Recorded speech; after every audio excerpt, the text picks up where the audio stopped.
धाराशिव न्यायालयातील मोटार अपघात प्रकरण क्रमांक 332/2022 या प्रकरणामध्ये निकाल होऊन जवळपास 9 महिने होऊन गेले, तरीही आज तागायत कोर्टानं मंजूर केलेली आमची नुकसान भरपाई रक्कम या क्लेमंट आहेत त्यांची पती वारली होते ॲक्सिडेंटमध्ये.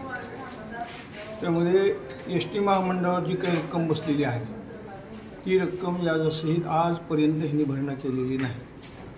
आणि दुसरी गोष्ट, त्यामध्ये मी आजही सर्च केलं, अपील नाही, स्टे तर नाहीच नाही. आणि अशा परिस्थितीमध्ये हे अमाऊंट भरायला तयार नाही.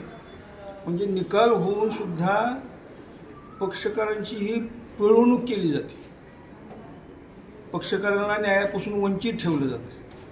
याच्यासाठी आम्ही दरखास्त दाखल केली, वसुली वॉरंट दाखल केली. वसुली वॉरंट दाखल करून सुद्धा आज जवळपास 4 महिने झाले.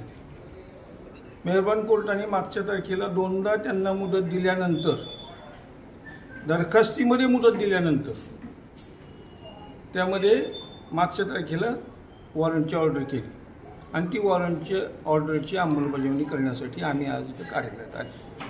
काय वॉरंटची अंमलबजावणी काय नेमकी? पैसे वसुली किंवा जप्ती करणे. काय मग संपर्क केलाय का विभागीय नियंत्रकाशी? काय विभागीय नियंत्रकाशी संपर्क केलाय का काय म्हणले? आज बघितलं मी आत्ता, तुम्ही केबिनचं ते शूटिंग घ्या सर, कोणीही मेन ऑफिसर नाही आहे तिथं. आणि जे टेबल विधी शाखेला जे काही टेबलच्या क्लार्क आहेत त्या म्हणतात आम्ही पाठवलंय, मिळेल आम्हाला 8 दिवसात स्टे. म्हणजे त्यांच्या स्टेची वाट बघायची का आम्ही? स्टे मिळण्याची पैसे आमचे भरायचे नाही त्यांनी, आणि आम्ही ह्यांना स्टे कधी मिळतोय त्याची वाट बघायची. म्हणजे आमचं पेमेंट कसं थकेल ह्याची वाट बघायची का आम्ही? किती अमाऊंट आहे? किती अमाऊंट आहे मॅडम? अमाऊंट सांगू त्या दरखास्तीवरची खालची अमाऊंट. एक मिनिट. अन्याय झालेला असतो. ह्या बाईचं पती वारलेला आहे, त्याला आता जवळपास 2-2.5 वर्ष 3 वर्ष झाली. यांना 1-2 लेकरं शिकतायत, त्यांचे मुलींचे लग्न झालेले आहे. किती अमाऊंट आहे? 32,03,817 रुपये रिकव्हरी आहे त्यांची. ओके. काय झालंय मॅडम नेमकं? 18 मार्चला ॲक्सिडेंट झाला होता 2022 माझ्या मिस्टरांचा एस टी अपघात. आणि परत आम्ही त्यांना फास्ट नेऊन सोलापूरला दाखल केलं.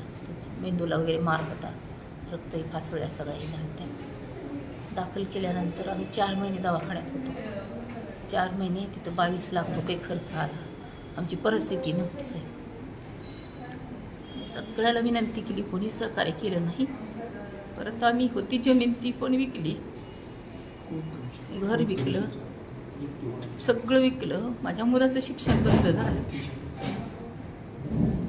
आता अशी परिस्थिती की आम्ही कसं जगावं अशी अवस्था आहे आमची. आणि निकाल लागून पण आज 7-8 महिने झालेत, तरी यांनी आमचा विचार केलेला नाही. अधिकारी काय म्हणतात भेटल्यानंतर? भेटल्यानंतर अपील झाले म्हणून मला 2 वेळा सांगितलं. हजर नाहीत अधिकारी, आज पण हजर नाहीत अधिकारी. म्हणजे आपली भेट झालीच नाही म्हणायचं. आता कुटुंबावर नेमकं काय? म्हणजे शेती विकली आहे, सगळं शेती विकली, घर पण नाही आम्हाला. अशी अवस्था आहे आमची. मुलाचं शिक्षण थांबलं. कोर्टाने न्याय दिलाय, आता पुढचे हे जे भूमिका आहे काय असणार आहे? आता कोर्टाने तर न्याय दिलाय तुम्हाला, दिलाय, पण आमचे म्हणजे मंजूर त्यांनी कोण पैसेच दिलेले नाहीत ना. 7-8 महिने झालं ना निकाल होऊन. हातात काही पडलेलं नाही. हातात काहीच पडलेलं नाही.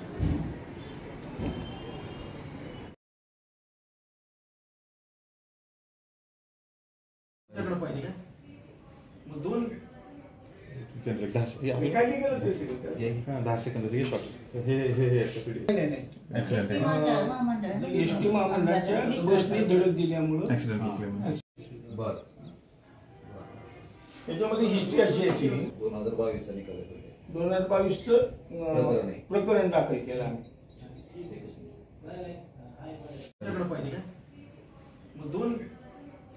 दहा सेकंद. काय नाही गेलं ते सगळं. हां, 10 सेकंदाचं हे शॉट. हे video. नाही एस टी महामंडळाच्या बसने धडक दिल्यामुळं महाराष्ट्रातील ताज्या बातम्या पाहण्यासाठी आमच्या यूट्यूब चॅनेलला सबस्क्राईब करा.